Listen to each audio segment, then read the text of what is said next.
Coming up, I'm going to teach you how you can be an ideal leader. And then we're going to examine the growing differences between college and trade school and the opportunities attached to them.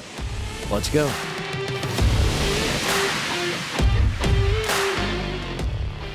All right, this is where we help you grow professionally, grow personally, so that you can win in your work life. You spend more time at work than any other area of your life. And if you're not winning there, it's affecting the rest of your life. I'm Ken. This is the Ken Coleman Show. All right, let's talk to those of you. And again, for years and years and years, we've gotten calls from people who are considering a promotion that would put them into leadership.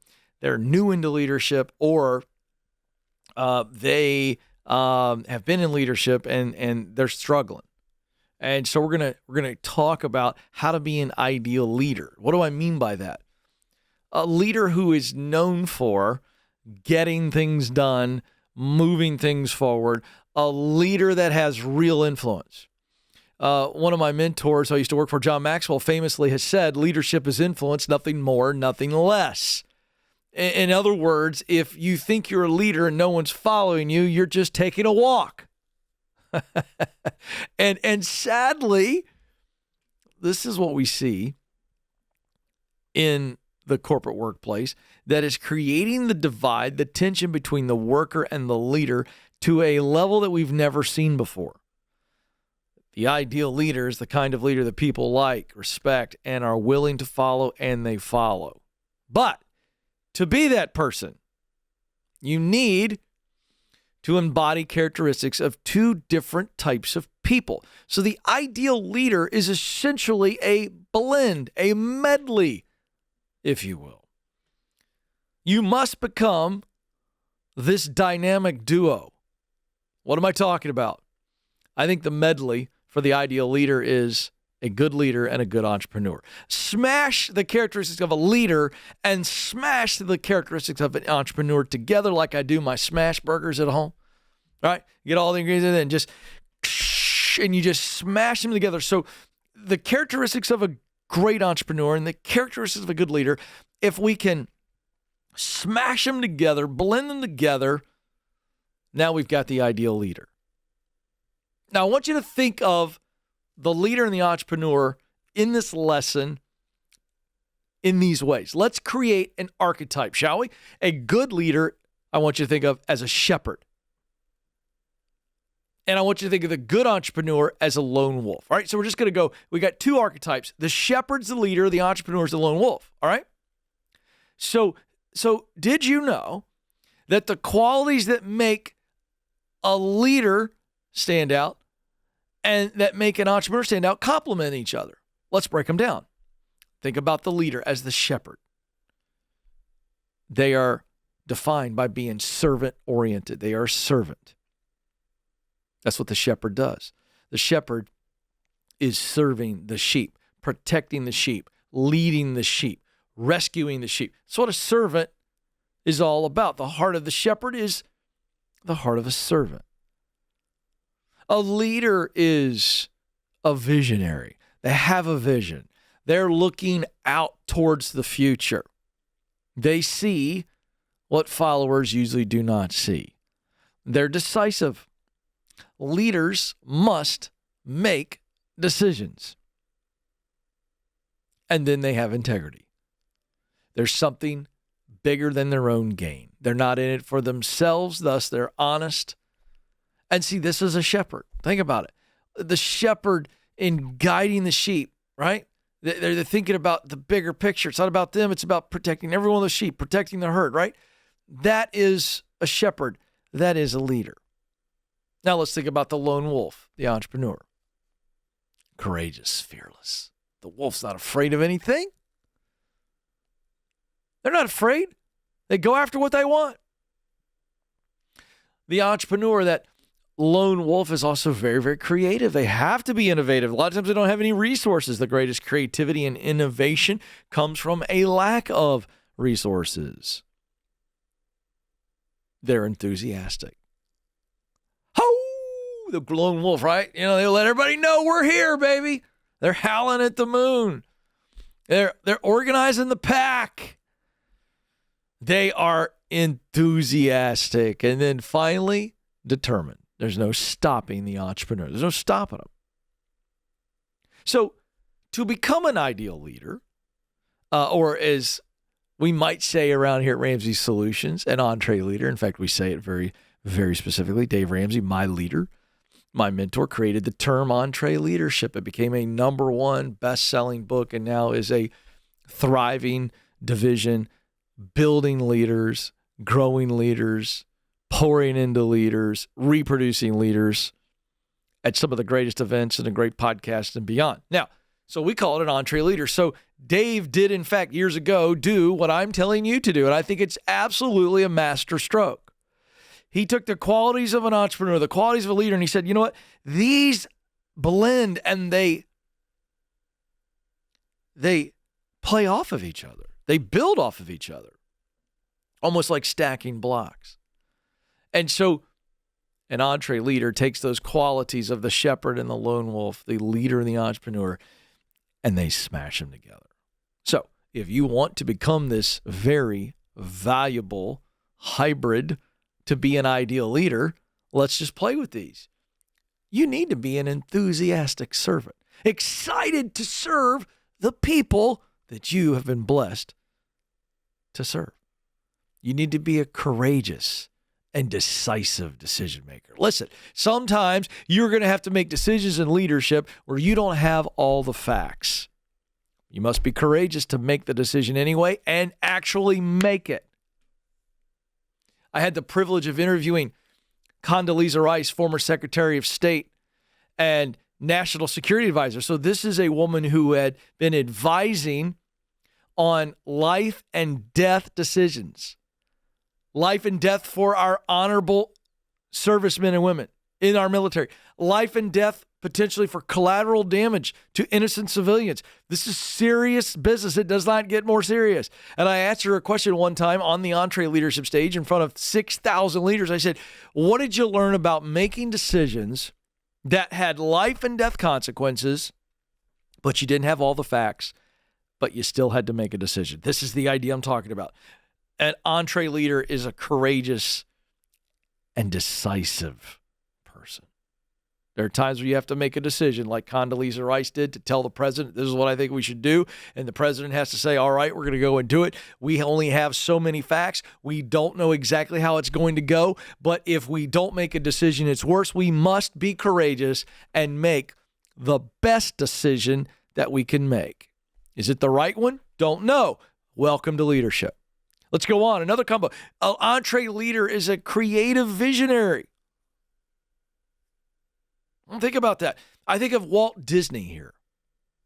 Walt was a very imaginative and creative young man. He started out as a cartoonist. And as he began to see the success, starting with Mickey Mouse, and things grew, this is a man who went from cartoons and movies to say, we need a theme park. This is a guy who used his creativity and imagination to inform his vision. And flying over a swamp, it's been so famously documented, which is now Disney World in the Orlando, Florida area. It was nothing more than a swamp. And as he flies over, he envisions something. This is the idea here.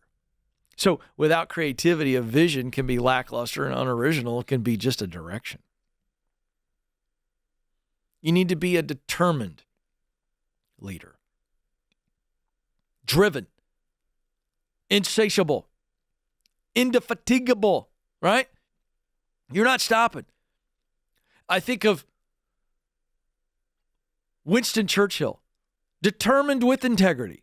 See, sometimes leaders can be determined to get the result, but they'll cut corners or they'll do something that is not full of integrity just to get the result.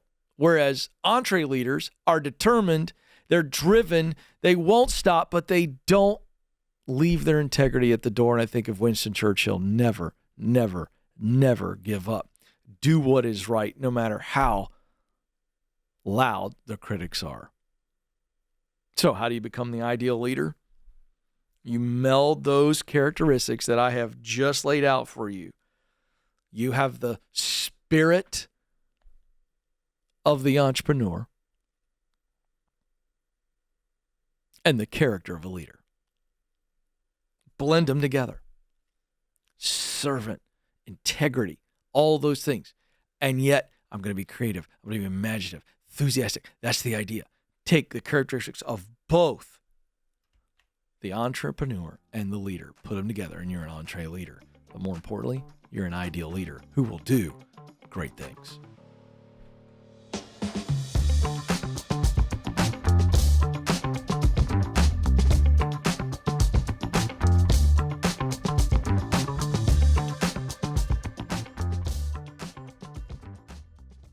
Hey folks, I want to tell you about one of our viewers, Nick. He was a high school chemistry teacher, not making enough for his wife to stay home with their kids like they wanted, and he needed a change. A friend told him about a tech job, and a few days later, Nick also heard about Bethel Tech and their full stack development program on this show. So he enrolled.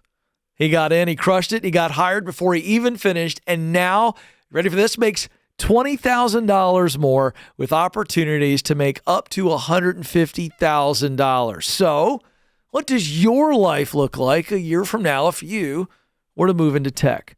Will you bet on yourself like Nick did? For as little as $5,000 in just 15 weeks of your time, you can learn a skill that will land you a great job in tech. And remember, Ken Coleman viewers get a 10% discount. To find out more, go to betheltech.net/Ken Coleman.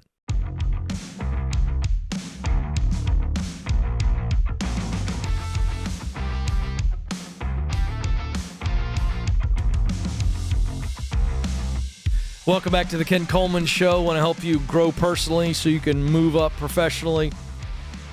Listen, some of you are out there and you're feeling like, Ken, I'm stuck. I've got a lid on me. And I feel like I've been passed over, been looked over. I don't have a lot of options. I don't know enough people. I don't have any opportunity. I'm just really, really down. If that's you, years ago, I created a process that takes a lot of the fear out of connecting. You know, we hear the word networking and it feels really gross, and rightfully so, because a lot of these networking events are, you know, it's kind of like a meat market. It's kind of like speed dating on steroids. What can you do for me? And it's just the whole thing feels gross, and it's not fun, even for extroverts. It's certainly not fun for introverts. Well, what if you could do what I learned to do years ago that served me so well when I started into a new industry with zero experience and not much skill, broadcasting? I learned how to turn connections into opportunities. And I mean connections, not gross, using people, being that person that looks like a vampire that just sucks an opportunity out and leaves people for dead. No, I mean like real connecting, the art of connecting that will turn those interactions into doors of opportunity that open for you. If that's you or someone you know and you think, hey, I could use this, we've got a free webinar coming up Tuesday, February 20th at 12 noon Eastern Time, 11 Central. So noon Eastern, 11 Central, Tuesday, February 20th. It's a free webinar. You can sign up at kencoleman.com/webinars, kencoleman.com/webinars. And while I'm at it, hey, if you're enjoying the show, will you help us grow? You're the greatest marketing tool that the world has ever known. You can do that by liking the video. That's a thumbs up on YouTube, subscribing to our YouTube channel, sharing videos that help you think will help others. And then if you're listening via the podcast, a follow on the podcast app, and a 5-star rating and a share. Boy, that would be so nice. All right. We've got a team brought the video to me. The team brought me a video. And it is, I guess it went pretty viral. A very interesting situation where a lady is talking about her journey to college versus her husband's journey to trade school. So I haven't seen this. The team wanted me to react to it. Let's take a look. Okay, I'm going to let y'all in on something that I feel like is really under talked about, and it should be talked about more because I would have never known this. So everyone pushes college, and I went to college. I have a master's degree. I make very good money for my age. My husband did not go to college, and I've talked about this on here before, and I don't think you understand. I don't think you understand it. So I'm going to throw it into perspective for you, and I say it not to brag, but to hopefully help any of you. I have a college degree. He has a high school diploma. He went to trade school right after high school. He got his certificates and everything. And here we go. So this past July, he had already brought home more than my gross salary this year. Come December, he will have quadrupled my salary. Okay, this is great. I love that she's breaking this down. This is not a woman who's jealous or spiteful. She's just going, here's the reality. And here's why I pause right here. This is what's going on. This is what's going on. The message, the marketing message from the powers that be, the federal government, who they're behind the student loans, college educators, they're the ones profiting off the student loans. They've been marketing a message and we all swallowed it whole. It was that college makes you more successful. And she's obliterating this idea. She's obliterating it beautifully, by the way. Young people for generations have no idea en masse. The large chunk of young people aren't told, and maybe it's because their parents don't know, although I don't buy that, how much money you can really make in the trades. And maybe the parents don't know, but it's like all the trades, by the way, need to get together. My solution to this, all the trades. They all got associations. They should all get together and go, wait a second. We got all the colleges and university system and the federal government and their student loan machine. They're all colluding. We should collude, for goodness, right? Let's come together, put all of our association money together, and let's start advertising and talking about the path forward for people to realize you can make really good money, quadruple what somebody makes with a master's degree. Let's see what else she has to say. Quadrupled it. If he decides to pick up overtime on a weekend, a 2-day weekend, if he picks up overtime, he brings home that weekend, just in those 2 days, more than I make in a 2-week check. I have a master's degree. He has a high school diploma. So that reason right there is why I will not push college on anyone. Love if you think that college is not for you and you want to try a trade school, obviously look into it, see if you think that you have what it takes, and then 100% do it. Do it. I don't think that enough people are talking about this. And it is 100% worth it if you stick with it. He's been doing it for 8 years, so obviously he has made his way up the ladder. But if he leaves his job today, 100% guarantee he will make the exact same amount of money wherever else he decides to go. I cannot stress it enough. I can't stress it enough. I am so jealous. Like, he doesn't have student debt. Nothing. And he's quadrupling my salary in 1 year. Now she does go on to say that I'm a little jealous, but she's obviously not eaten up with envy at all. I mean, she's benefiting from this, but she makes a very, very good point that this is the plain spoken reality. And we've got to start talking about it more openly. There's a stigma of shame for zero reason. Now, she doesn't say how much her husband is making, but let's just play with some numbers that I think are probably safe. She said he's quadrupled her salary.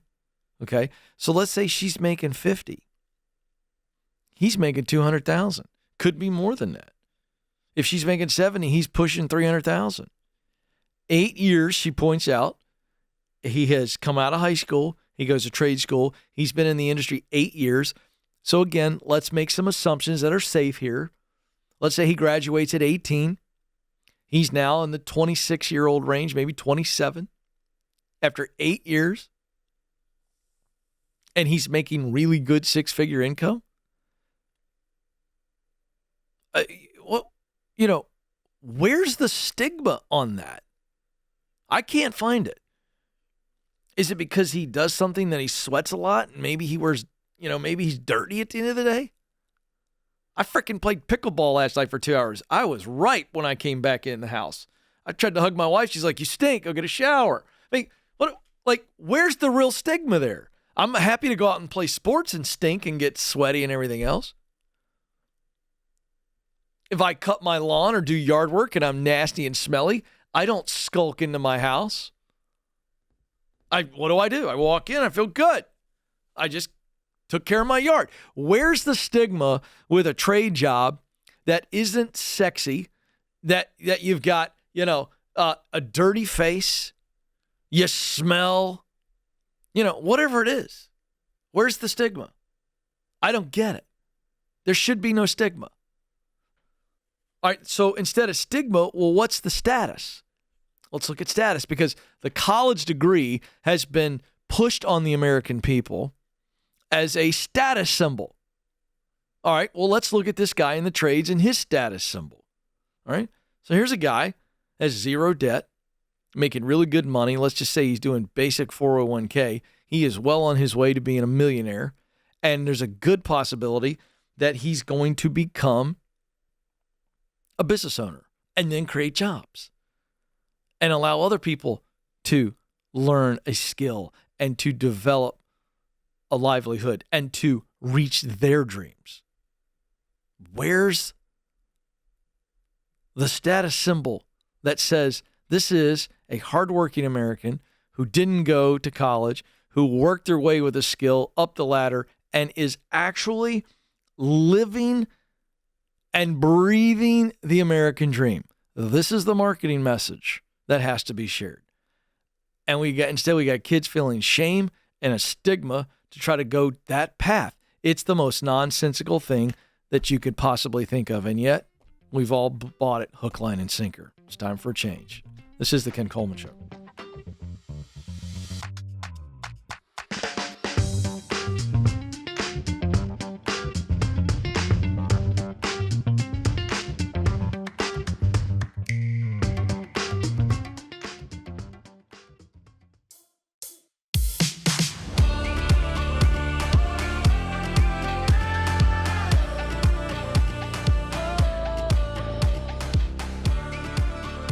Welcome back to the Ken Coleman Show. Time to coach some people up. Let's go. Kevin is on the line in Fort Collins, Colorado. Kevin, you're on the Ken Coleman Show.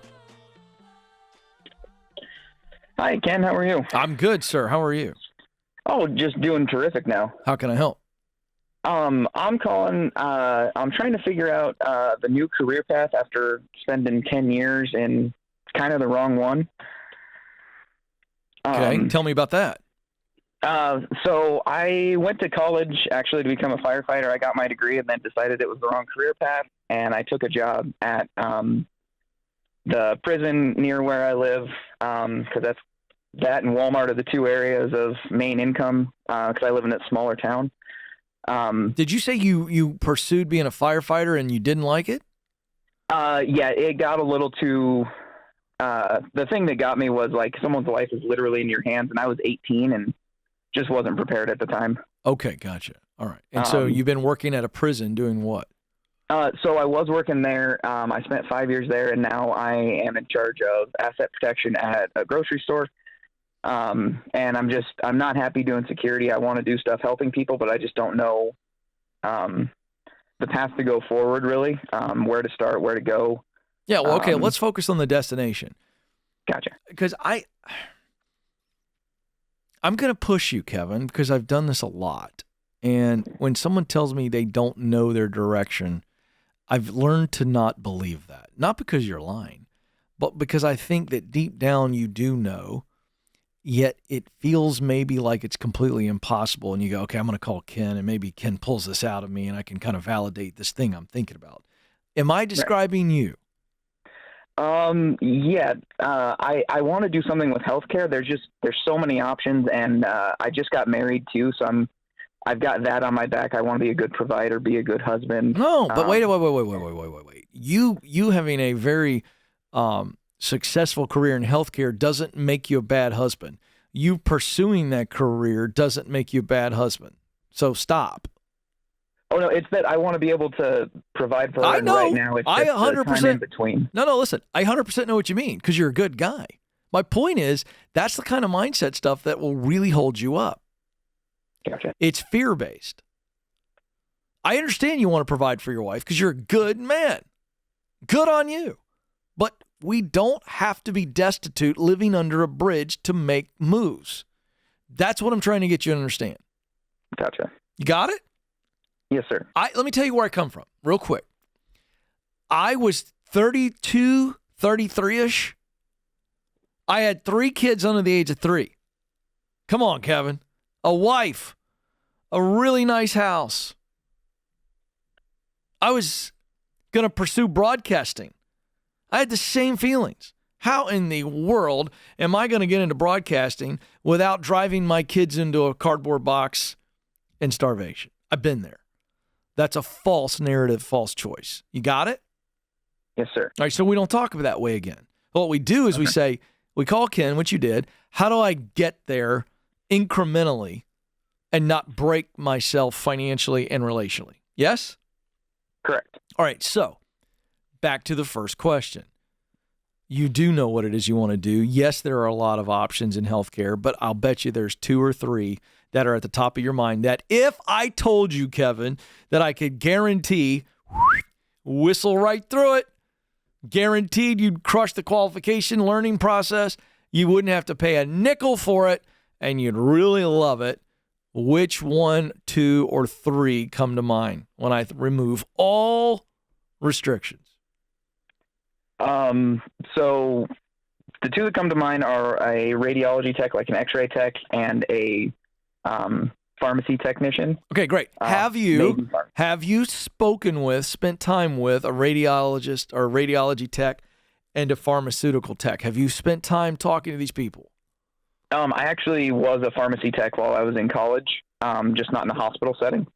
Okay, and I had a friend that went to college to be an x-ray tech, and he loves it. Okay, great. But my point is, you've talked to him, you know the ins and outs, the good, the bad, the ugly. You know what he gripes about, you know what he likes. Yes? Yeah. Yeah. Okay. And so knowing that, you still go, those are 2 viable options. I know that I would feel a missional sense of helping people, but I wouldn't feel the stress of their life in my hands. I'm guessing that demon is still hanging out in your head a little bit from your firefighter experience. True or false? Yeah, I might have seen something. And so is that still off the table? Like being a nurse, an EMT, other ideas like that? It's off the table because you go, that's not how I'm wired. Which, by the way, same way. I could never help in a ER. I get squeamish. Yeah, it's kind of off the table just because. Yeah. Okay, great. No shame. Okay, so those 2 things that you just put out there are 2 of a plethora of ideas. But how do we get confidence? Because that's what you're calling me about today. Yeah. You're just consumed with doubt.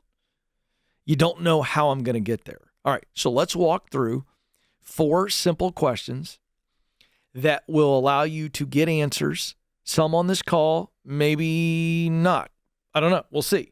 But there are 4 questions you can answer. And when you get to the answers to these questions, Kevin, you will now have the details, the knowledge to be able to build a plan, and now it's not so scary. You tracking? Yes, sir. All right, here they are. First question is the education question. What do I need to learn to be qualified to be a pharmacy tech? What do I need to be qualified to be a radiologist tech or whatever it's called, radiology tech? What do I need to learn? Do you already have the degree and everything necessary because you did the pharmacy tech once?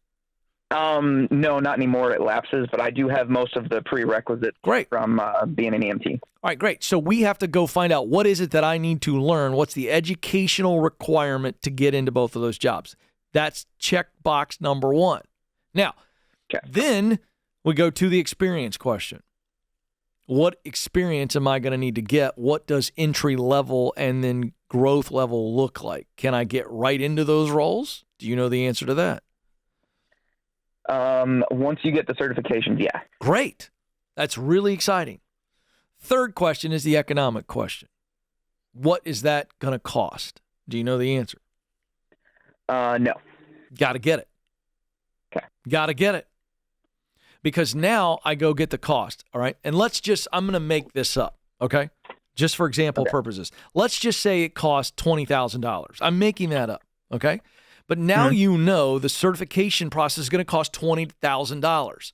So now that I know what I need to learn, I know what I need to do, what's it going to cost? So now I go, okay, it's going to cost me $20,000. And so I reverse engineer that and I go, okay, what must be true? What must I do to come up with $20,000 so that I don't go into debt And watch this, the very thing you're scared about, providing well for your wife, none of this is risky. None of this puts an undue burden. Now, that leads to the final question. Doing it that way, how long is it going to take? It's the expectation question. You following me? Yeah. So if let's say it is 20 grand, that'd probably take me probably a year or two to save up for. Great. Now we got a plan, don't we? Yeah. The only thing you don't know on this call is what is the certification going to cost, and you don't know which one you're going to pick. You don't know if you're going to go pharmacy tech. You don't know if you're going to go radiology tech, or maybe there's another option that we don't need to discuss on this coaching call. But now we know, and we go, okay, great. I got to figure out what I got to learn, the education requirement, experience, what's that entry level going to look like? Because that informs what I'm going to make. So I got to adjust my life for that too. You understand? Yeah. Yeah. How's this feel? How's it feeling so far? A little better. Yeah. You know why Not it feels as daunting. Yeah. You know why it feels better? Because there's a plan. Because you're really close to knowing everything you need to know. You know what the number one fear is for human beings? I'm convinced. Do you know what it is? What do you think it is? Public speaking. No, it's the unknown. Oh. Think about it. Yeah. The unknown. It's terrifying. Walk in a dark cave, can't see, I'm paralyzed. I'm in a car, deluge of rain, can't see outside the hood of the car. What do? Stop immediately, pull over. Scary, isn't it? Right. And that's what's going on. So your homework assignment is walk through those 4 questions, get all the answers, and now we go, oh, okay, babe, look, I can stay in the job I'm in right now, and I can pick up a couple side hustles, yada, yada, yada, to come up with the money. And in 2 years, we got the money. I can go get the training while I'm holding down the job, or we adjust our budget this way, blah, blah, blah. And then we look at 1-2 years down the road, our life has changed. I'm happy. She's happy. Everybody's happy. You got it? Got it. Kevin, this is doable, my man. Thank you for the call. Folks, those 4 simple questions are a life changer for folks. It allows you to move forward because you're not full of fear and doubt. Thanks for listening to The Ken Coleman Show. For more, you can find the show on demand wherever you listen to podcasts and watch the show on YouTube. You can also find Ken across all social media by following @Ken Coleman.